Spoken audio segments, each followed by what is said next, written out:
Hi hello friends, എല്ലാ കൂട്ടുകാർക്കും മൗനരാഗത്തിന്റെ ഇന്നത്തെ റിവ്യൂയിലേക്ക് സ്വാഗതം. അങ്ങനെ ആദ്യം തന്നെ നമ്മുടെ മനോഹറിനെ കാണിക്കുകയാണ്. മനോഹറിന്റെ അരികിലേക്ക് സരയു ഏർപ്പാടാക്കിയ ആ രണ്ട് ഗുണ്ടകള് ടൂ വീലർ വന്ന് ഇറങ്ങുകയാണ്. അങ്ങനെ ആ സമയത്ത് എന്താടാ എന്ന് മനോഹർ തിരിച്ചു ചോദിക്കുകയാണ് അവന്റെ വണ്ടിക്ക് വട്ടം വെക്കുമ്പോൾ.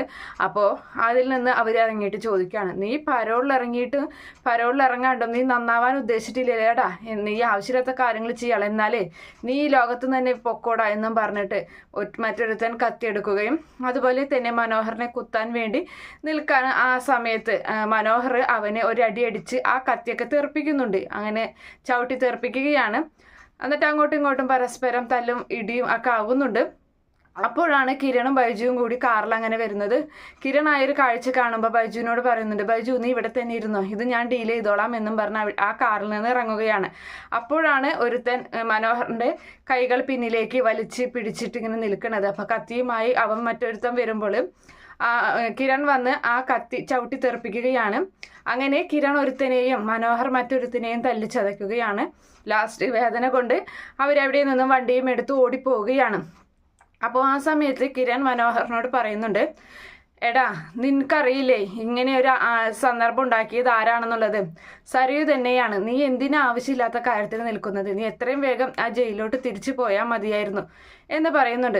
അപ്പോൾ ആ സമയം മനോഹർ പറയാണ്, അവള് തന്നെയായിരിക്കുമെന്ന് എനിക്കറിയാം, അവൾ എന്നെ കൊല്ലുന്നെങ്കിൽ കൊന്നോട്ടെ, ഒരു കുഴപ്പമില്ല, പക്ഷേ എനിക്ക് എന്തായാലും എൻ്റെ കുഞ്ഞിനെ ഒന്നും കൂടി കാണണമെന്ന് പറയുകയാണ്. അതാടാ നിന്നോട് പറഞ്ഞത്, നീ ഒരു പ്രാവശ്യം കണ്ടതല്ലേ കുഞ്ഞിനെ, പിന്നെ നീ എന്തിനാ പിന്നെയും അതിന് ശ്രമിക്കുന്നത്? അത് അവൾക്ക് ഇഷ്ടമില്ല എന്ന് നിനക്കറിയില്ലേ എന്ന് ചോദിക്കുകയാണ്. അപ്പേ അവളുടെ ഇഷ്ടമൊന്നും ഞാൻ നോക്കുന്നില്ല, ഞാനിനിയും എന്തായാലും കുഞ്ഞ് പുറത്തിറക്കുന്നില്ലെങ്കിൽ കുഞ്ഞുള്ള സ്ഥലത്തേക്ക് ഞാൻ ഇടിച്ചു കയറി ചെല്ലും, അവളെന്നെ കൊല്ലുന്നെങ്കിൽ കൊന്നോട്ടെ എന്നും പറഞ്ഞ് നമ്മുടെ മനോഹർ ധൈര്യപൂർവ്വം ഒരു വാശിയോട് വന്ന പോലെ ആ ബൈക്കും എടുത്ത് പോവുകയാണ്. കിരൺ ആകെ പെട്ടുപോകുന്നുണ്ട്. എന്തായാലും കാറിലെത്തിയ ബൈജുവിനോട് പറയുകയാണ് കിരൺ, അവൻ എന്ത് പറഞ്ഞിട്ടും അടങ്ങുന്നില്ല, അവൻ കുഞ്ഞിനെ കാണണമെന്നൊറ്റ വാശിയിൽ തന്നെയാണ്. എന്തായാലും ഇങ്ങനൊരു മാറ്റം അവൻ ഉണ്ടാകുമെന്ന് ഞാൻ ഒട്ടും പ്രതീക്ഷിച്ചില്ല എന്ന് പറയുകയാണ്. എത്രയും വേഗം ജയിലിലോട്ട് പോയാൽ മതി എന്ന് പറയും. ജയിലിലോട്ട് പോയിട്ട് എന്താ കാര്യം, അവളുടെ അച്ഛൻ അവിടെ കൊല്ലാനും തല്ലാനും നിൽക്കല്ലേ, പിന്നെ ആ വിക്രവും എന്നിങ്ങനെ ബൈജു പറയുന്നുണ്ട്. അങ്ങനെ അതിനുശേഷമാണെങ്കിലും നമ്മുടെ കല്യാണിയും ലക്ഷ്മി അമ്മയും കാർത്തികയും അമ്മൂമ്മയും ഒക്കെ കൂടി സംസാരിക്കുകയാണ്.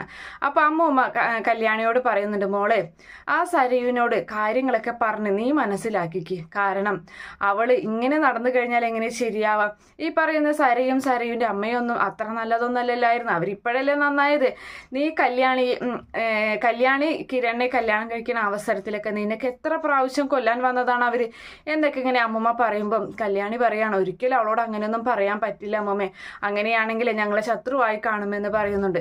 അപ്പൊ അമ്മമ്മ പറയാണ്, ശത്രുവായി കണ്ടോട്ടെ, ആർക്ക് നഷ്ടം, അവർക്ക് തന്നെ നഷ്ടം എന്ന് പറയുകയാണ്. അപ്പോൾ നമ്മുടെ കാർത്തിക പറയുന്നുണ്ട്, അതെ മനോഹർ ഏറ്റവും കൊള്ളരുതാത്തവനായിരുന്നെങ്കിലും അവനെ ഒരുപാട് സ്നേഹിച്ചിരുന്നു അവള്, അങ്ങനെയാണ് എനിക്ക് തോന്നുന്നത്. ഇപ്പോൾ കല്യാണി കിരണിനെ ഒരുപാട് സ്നേഹിക്കുന്നില്ലേ, കിരണിന്റെ ഭാഗത്ത് നിന്ന് എന്തെങ്കിലും തെറ്റ് ഉണ്ടാകുമെന്ന് കല്യാണി പ്രതീക്ഷിക്കുന്നുണ്ടോ? അങ്ങനെ ഒരുത്തി തന്നെയായിരുന്നു അവളും. അപ്പോൾ അവന്റെ ഭാഗത്ത് നിന്നൊരു തെറ്റ് സംഭവിച്ചപ്പോൾ അവൾക്കത് ക്ഷമിക്കാൻ പറ്റിയില്ല എന്നൊക്കെ ഇങ്ങനെ പറയുന്നുണ്ട്.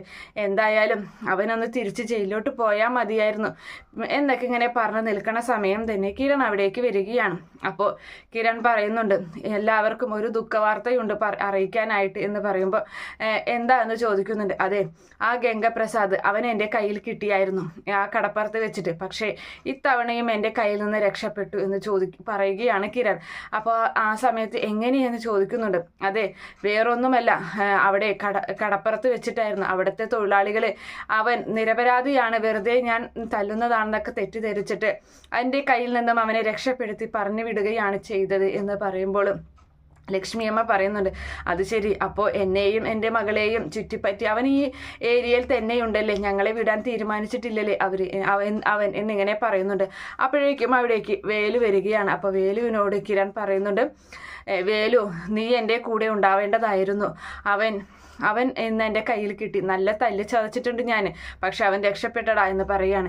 ഇതറിയുന്നെങ്കിൽ ഞാൻ സാറിൻ്റെ കൂടെ തന്നെ ഉണ്ടായിരുന്നേനെ. അപ്പോൾ അതെ നീ ആ സമയത്തുണ്ടായിരുന്നെങ്കിലും അവരെൻ്റെ കയ്യിൽ നിന്നും രക്ഷപ്പെട്ടു ഓടുന്ന സമയത്ത് നിനക്ക് കത്തി എറിയാനുള്ള കഴിവുണ്ടല്ലോ, ആ സമയത്ത് കത്തി എറിഞ്ഞ് അവനെ വീഴ്ത്തിയാൽ മതിയായിരുന്നു എന്നൊക്കെ ഇങ്ങനെ പറഞ്ഞു നിൽക്കുകയാണ്.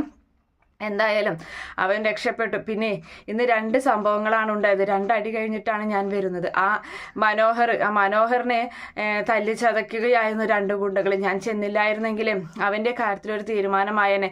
സരയു തന്നെയായിരിക്കില്ലേ അതിൻ്റെ പുറകിലെന്ന് അമ്മമ്മ ചോദിക്കുമ്പോൾ എന്താ സംശയം എന്നിങ്ങനെ കിരൺ പറയുന്നുണ്ട്. അങ്ങനെ വല്ലാത്തൊരു ദിവസമായി പോയി എന്നൊക്കെ പറഞ്ഞ് അങ്ങനെ അവരവിടെ നിൽക്കുകയാണ്. എന്തായാലും അതിനുശേഷം കാണിക്കുന്നത് നമ്മുടെ ചന്ദ്രസേനയാണ്. ചന്ദ്രസേനൻ അങ്ങനെ കിടക്കുമ്പോൾ ഒരു മെയിൽ നേഴ്സ് വന്നിട്ട് അവിടെ കോഫി കൊണ്ടുവയ്ക്കുകയാണ്. സാറേ ഇതിൽ കോഫി കൊണ്ടിട്ടോ എന്ന് പറയുമ്പോൾ ഞാൻ എടുത്ത് കുടിച്ചോളാം എന്ന് പറഞ്ഞ് അങ്ങനെ അയാൾ അവിടെ നിന്നും പോവുകയാണ്. അതേ സമയത്ത് അതിൻ്റെ പുറകെയായി ഡോക്ടർ വരുന്നുണ്ട്. അങ്ങനെ ഡോക്ടർ വരുമ്പോൾ വന്ന പാടെ തന്നെ ചന്ദ്രസേന ഒന്ന് പരിശോധിക്കുകയൊക്കെ ചെയ്യുന്നുണ്ട്. അതിനുശേഷം ഡോക്ടറോട് ചന്ദ്രസേനൻ ചോദിക്കുകയാണ്, എന്തായി സാറേ എനിക്കിനി പോവാറായോ എന്ന് ചോദിക്കുന്നുണ്ട്. പോവാറൊന്നും ആയിട്ടില്ല എന്ന് പറയാണ്. അതെന്താ, ഞാൻ പറഞ്ഞില്ലേ കാർത്തികയുടെ വിവാഹത്തിന് എനിക്ക് എന്തായാലും പങ്കെടുക്കണമെന്ന്.